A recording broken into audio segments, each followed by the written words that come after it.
전 창원부사 조지서가 상소를 하나 올리는데요. 아, 그래. 어머니의 일이니까 그대로 두시지 말고 뭔가 어머니의 능도 좀 새로 세우고 어머니의 족친을 돌보는 게 좋겠습니다. 라는 상소를 올린 거예요.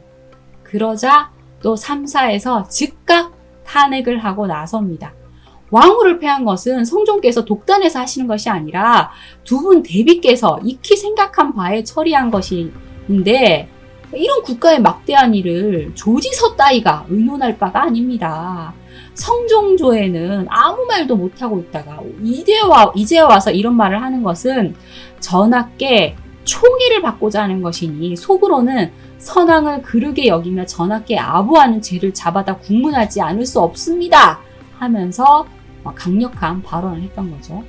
또 여기에 밀려서 연산군은 조지서를 그럼 잡아들이라 라는 명을 내리지만 의정부에서 그런 일로 처벌을 하는 것은 옳지 않습니다 라고 반대 의사를 내자 그래? 그러면 잡지 마 하면서 바로 어명을 처리합니다. 그러니까 의정부의 뜻이 임금의 뜻이었던 것이죠.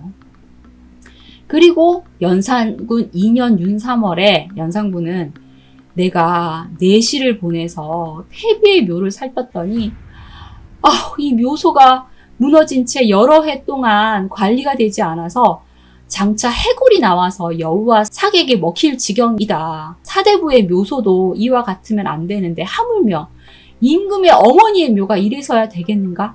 자식된 정으로서 차마 듣지 못할 바이므로 모름지기 길한 그 연월연시를 가려서 이장할 것이니 이를 불가능하다고 말하는 자는 용서 없이 참하리라 하면서 이번에는 꼭 우리 엄마 묘 내가 옮기고 말겠다 하며 단언을 했던 겁니다. 대신들은 또 벌벌 떨었겠죠. 이걸 계기로 또 피바람이라도 부는 거 아니야? 하면서 떨었습니다. 그래서 되도록이면 임금의 비위를 거스리지 않아야겠다고 생각을 해서 네, 그러시는 게 좋겠습니다. 그리고 신주와 사당을 세워서 추승을 하는 것도 괜찮겠는데요 하면서 아부성 발언을 하죠. 그런데 이 간큰 대간들이 또 나섭니다. 이 부모와 자식 간의 정은 끝이 없겠지만 예에는 한계가 있습니다. 일찍이 성종대왕께서 윤씨지묘라 이름하고 수령을 시켜 제사를 받들도록 하면서 영원히 고치지 말라고 하셨습니다. 그러니 아니되옵니다. 그러면서 또 단체 행동을 하면서 11일 동안이나 농성을 또 벌였던 거예요. 결국 연산군은 또 한 발 물러나서 그러면 묘를 보수를 하고 아버지 3년상이 끝난 다음에 내가 이장을 하겠다 하면서 요 일이 또 마무리가 돼요. 그렇지만 그 속은 부글부글 끓었겠죠. 그래서 만약 이 대간이라 하여 매냥 이렇게 너그러이 받아들인다면 권력이 위에 있지 않는 것이다. 만약 승정원을 국문하면 헌부가 반드시 논계하고 또 헌부를 국문하면 간원이 또한 다듯이 논계하니 이것이 어찌 옳은가 하면서 불만을 드러냈던 겁니다. 그러니까 맞아요. 신입 임금 길들이기를 계속 하고 있었던 것이죠. 자, 그리고 정말로 3년상, 성종 3년상이 딱 끝나자마자 3년상 끝나면 나 이장한다고 했지 하면서 폐비윤 씨의 이장에 박차를 가하게 되는데요. 연산군 3년 1월 이세자 윤효손에게 천묘도감 제조를 맡겨서 이렇게 이장을 하는 일을 맡겼는데 이 이세자라는 이름을 잘 기억해 두셔야 합니다. 이세자는 폐비에게 사약을 들고 간 사람이기도 하죠. 그리고 그는 뒤에 다시 또 강력하게 등장할 예정이니 이세자를 잘 기억해 주십시오. 자, 3월 마침내 폐비윤 씨의 이장을 마치고 묘호를 폐묘라 하고 또 사당도 따로 세우고 이 폐비윤 씨의 기일에는 고기를 먹지 못하게 하고 또 형벌을 집행하지 못하게 했죠. 자, 이처럼 연산군 즉위 초반은 계속 연산군과 대간들의 대결로 이어졌습니다. 연산군 3년 1월 6일 밤에는 천둥과 번개가 쳤는데 장령 이수공이 이렇게 천둥 번개가 치는 게 연산군이 오랫동안 경연에 불참하고 또 내간 김효강에 대한 처벌을 제대로 하지 않았기 때문입니다 라는 말을 해요. 그러니까 이 김효강은 내수사에서 그 낙산사 등에서 소금을 내려주는 문제를 승정원을 거치지 않고 임금에게 바로 보고를 했다는 이유로 내관이 권력을 부리고 있다라면서 탄핵을 받았는데, 연산군이 내시가 권세를 부리는 것이 아니라 너희 대관들이 권세를 부리는 것이다 라고 불만을 토로하면서 김효강을 처벌하지 않아요. 근데 이 문제를 가지고 대관들이 16일 밤에 내성하는 변이 있었는데, 그러니까 천둥 번개가 쳤는데 전하께서 하교하시길 이것은 제변이 아니라고 해서 저희들은 깜짝 놀랐습니다.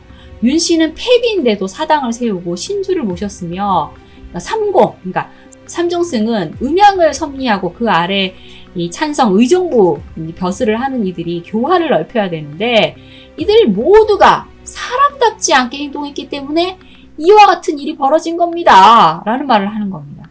그러니까 패비 윤씨 묘를 옮기고 사당을 세우고 신주를 모시는데 여기에 찬동한 이 삼정승과 그 의정부 벼슬 아치들이 전부 다 사람답지 않은 행동을 해서 이런 일이 벌어진 거다라는 날선 비난을 퍼부은 거죠.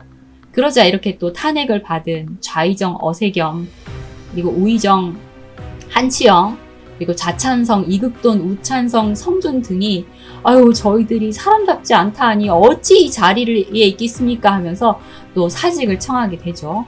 자, 그러자 연산군은 삼정승은 나와 함께 정치를 하는 사람인데 어찌 삼정승을 사람답지 못한다고 하냐. 그렇게 말한 것은 나를 가리켜 하는 말이다. 지금 경들은 원로 대신들인데 내가 어찌 자신을 책망하지 않고 경들을 문책하여 사직시키겠는가 하면서 이들의 사직서를 물립니다. 그러니까 이때까지만 해도 그러니까 연산군은 대신들과 자신을 동일시하면서 대관들이 대신들을 막 공격해도 나를 공격하는구나 하면서 대신들을 두둔했던 거예요. 그래서 나 진짜 못 참겠다. 이 대관들을 제압하기 위해서는 내가 왕권 회복하고 만다라는 생각을 했고, 그러기에 우선 대신들과 손을 잡기로 합니다. 연산군은 대신들에게 견문이 좁은 제가 누구와 더불어 정치를 하겠습니까? 노성한 여러 대신들만 믿겠습니다 하면서 대신들을 또 치켜 세워주고, 때로는 아니 경들은 대관들이 임금보다 더 두렵습니까? 하면서 대신들이 이제 움찔하게 하는 그런 말을 던지기도 하죠. 그리고 자신이 지지한 대신들이 대관들의 공격을 받으면 확실히 방패막이 탁 베어주면서 이제 대신들과의 관계를 다져나갔고, 결국 대신들은 다 임금의 편으로 돌아서면서 우리 임금님은 정말 잘해보고자 하는데 저놈의 대관들이 문제가 있구나라는 그런 인식을 가지게 됩니다. 연산군은 내가 어떤 일을 하려 하면 반드시 대관이 막 간섭을 하고 고치려 든다. 모든 권한이 다 이 대관들의 손에 있으니 이게 정말 옳은 일인가? 이렇게까지 말하는 것은 내가 어리다고 우롱하는 것이 아니냐? 이 성종께서 대관들을 늘 용서를 했기 때문에 이와 같은 패단이 커진 것이다 하면서 이 대관들을 비난했는데, 그 결과 원로 대신들과 중견 대신들이 이 연산군과 한 편을 먹고, 그 다음에 승지, 대관, 유생들이 한 편을 먹어서 이렇게 나름의 세력 균형을 이루게 됩니다. 연산군은 공부를 그다지 좋아하는 사람이 아니었다고 했죠. 그래서 경연에 빠지는 날이 좀 많았어요. 머리가 아파서 갈 수 없다. 감기가 심해서 오늘 쉬어야 된다. 혀가 아프네. 입술이 헐었어. 종기가 나서 갈 수가 없어. 이 조선왕조의 왕들은 다 종기 때문에 고생을 했고, 연산군도 마찬가지였죠. 아니 그렇게 계속 빠지니까 연산군을 성종처럼 만들어야 되는데 경연에 안 와. 그러니까 경연관들이 굉장히 곤욕스러웠겠죠. 성조대왕께서는 게으름을 몰랐사옵니다. 하루에도 몇 번씩 이렇게 평생 동안 빠지는 일이 없사옵니다. 따라 배우소서 하면서 연산군을 계속 독려를 합니다. 이렇게 경연에도 빠지고 막 이러니까 뭔가 무능력한가 싶겠지만, 이때만 해도 연산군은 국정 운영 능력이 나름 괜찮았어요. 죄인의 처우 문제나 송사 등에도 신경을 많이 썼고, 국방 문제 이런 까다로운 문제는 자기가 잘 모르니까 전문가 나와 해서 그 관련 전문가들의 의견을 듣고 또 일임을 하기도 합니다. 그리고 앞서 이제 대신들과 손을 잡고 움직이는 것으로 봐서 정치적 수완과 판단력이 또 꽤 좋다라는 것도 알 수 있었기 때문에 정말로 왕권이 어느 정도 좀 강화가 되면 꽤 유능한 군주가 될 수 있지 않을까라는 어떤 희망도 보이기도 했어요. 자, 그런데 그런 희망을 품고 있을 때 바로 곧 그날이 오게 됩니다. 여러분들이 잘 아시는 이제 무오사화가 일어나게 되는 것이죠. 자, 무오사화의 발단은 일단 김일손이 쓴 사초에 이 세조에 대한 불충한 기록이 있는 것에서 시작이 되죠.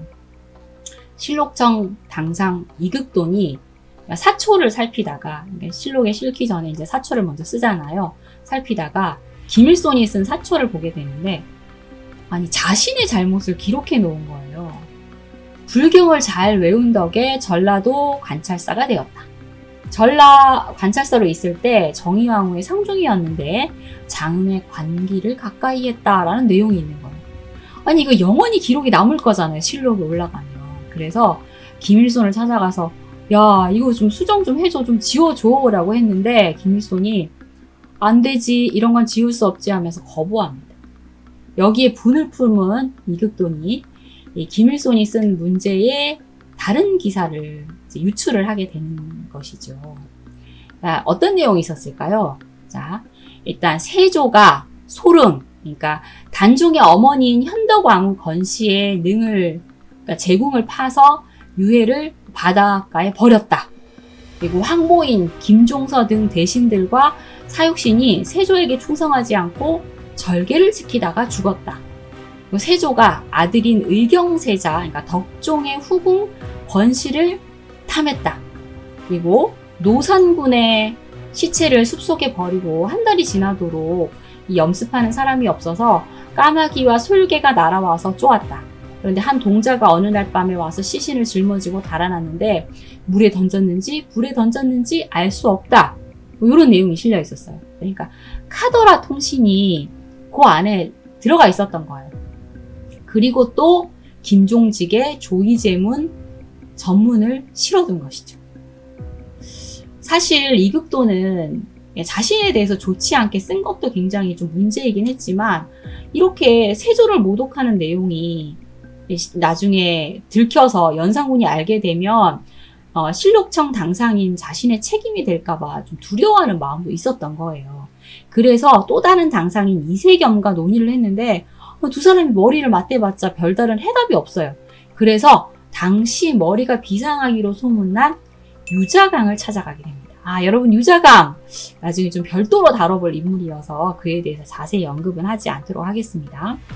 유자강은 곧바로 윤필상, 노사신, 한치영 등을 찾아가서 아니, 세조의 은혜를 입었으니까 이런 일은 그냥 넘어가면 안 된다. 같이 우리 이 일 한번 엎어봅시다 하면서 합류를 요청하게 돼요.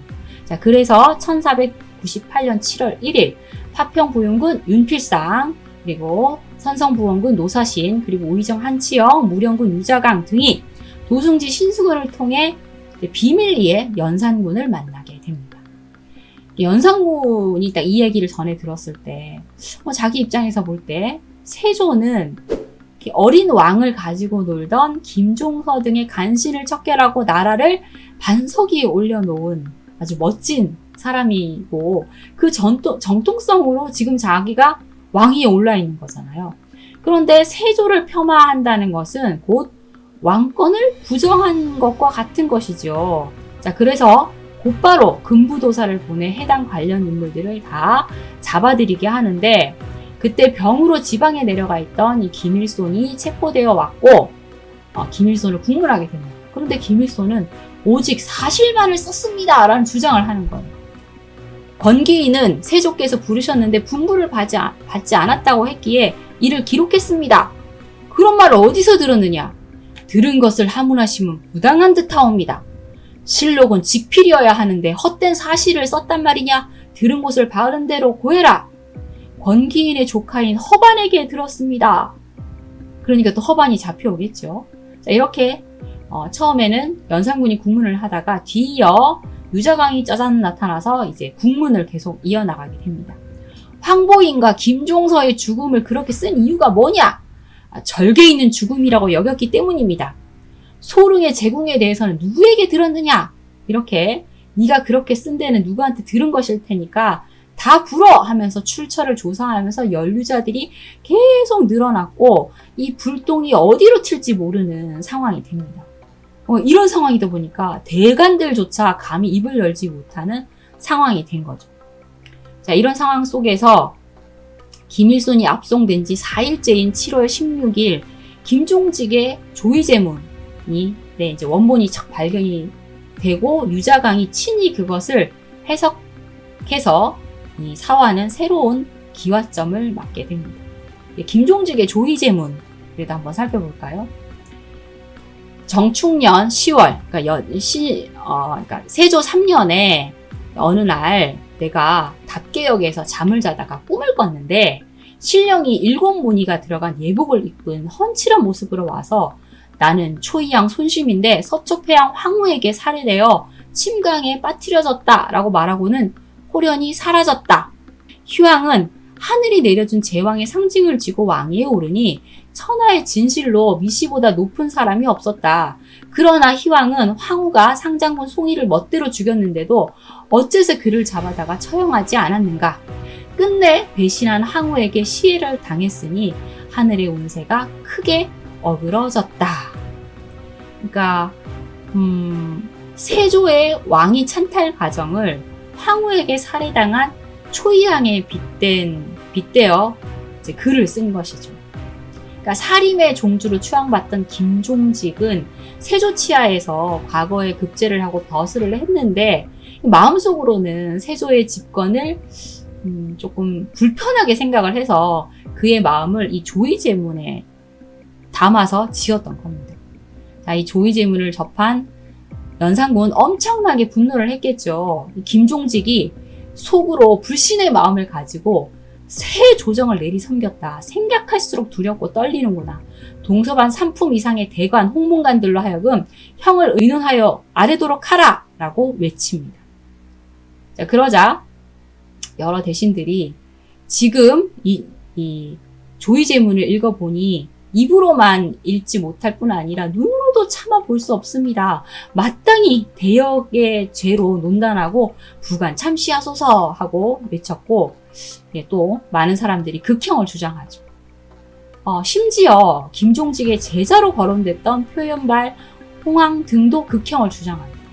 그런데 아직도 정신을 차리지 못한 몇몇 이 젊은이들이 죄는 진짜 크지만 이미 죽었으니까 다만 자코를 거두심이 어떠할는지요 라는 말을 했다가 김종직의 대역이 이미 드러났는데도 이렇게 논하다니 이는 사실상 비호하는 것이나 다름없다. 당장 끌고 가. 국문토록 하라 라는 외침을 듣고 곧바로 국문장으로 끌려가게 됩니다. 그러니까 김종직은 이미 사망을 한 상태여서 부관 참시되고 그리고 이 김일손과 관련자인 권경유 등이 능지처사 당하게 되죠. 그리고 김일손을 격려하거나 정보를 준 이목, 허반 또 참수되고 표현말, 김갱필, 임사홍의 아들인 이미재. 그러니까 임사홍이 굉장한 또 간신이지만 이미재를 아들 이미재를 읽게 되긴 합니다. 그죠? 이미재 등 김종직의 제자로 거론된 이들은 장 100대를 맞고 유배를 당합니다. 그러니까 이때 죽은 건 아니지만 나중에 이미재가 또 사망하게 되죠. 이 사건에 연루된 사람은 총 52명이었는데 그 중에 사형 6명, 유배 31명, 그리고 파직 및 자천이 15명이었어요. 그러니까 이때만 해도 사건의 크기에 비해서 그렇게 많은 사람이 죽은 건 아니에요. 그렇죠? 이때만 해도. 자, 어쨌든 유자강과 노사신이 이렇게 뭔가 절충을 해서 판결을 해서 이렇게 사건이 일단락된 겁니다. 그리고 국문을 맡았던 이들은 노비와 땅을 하사받게 되는데 사실 이 사건의 발단을 제공한 사람은 이극돈이잖아요. 근데 이극돈은 알고도 빨리 알리지 않았다는 이유로 파직당하고 맙니다. 이렇게 마무리되는 이 옥사가 바로 무오사화이지요. 이 무오사화를 처음에 일으키게 만든 어떤 주력은 주연이라고 해야 되나요? 주연은 유자강이에요. 하지만 진정한 승자는 총감독을 했던 연산군이라고 할 수 있겠네요. 연산군은 정말 옳다쿠나 바로 이거구나 라면서 속으로 쾌자를 불렀을 것 같습니다. 자, 이 일로 온건론을 제압하고 강경론을 펴는 유자강에게 힘을 실어주면서 김종직 사단 전체로 학대를 해서 4년간이나 자신을 집요하게 괴롭혔던 이 대간 세력을 한 방에 제압해버리게 된 거니까 10년 묵은, 그러니까 4년 묵은 채증이 훅 하고 내려간 그런 기분이 아니었을까 싶습니다.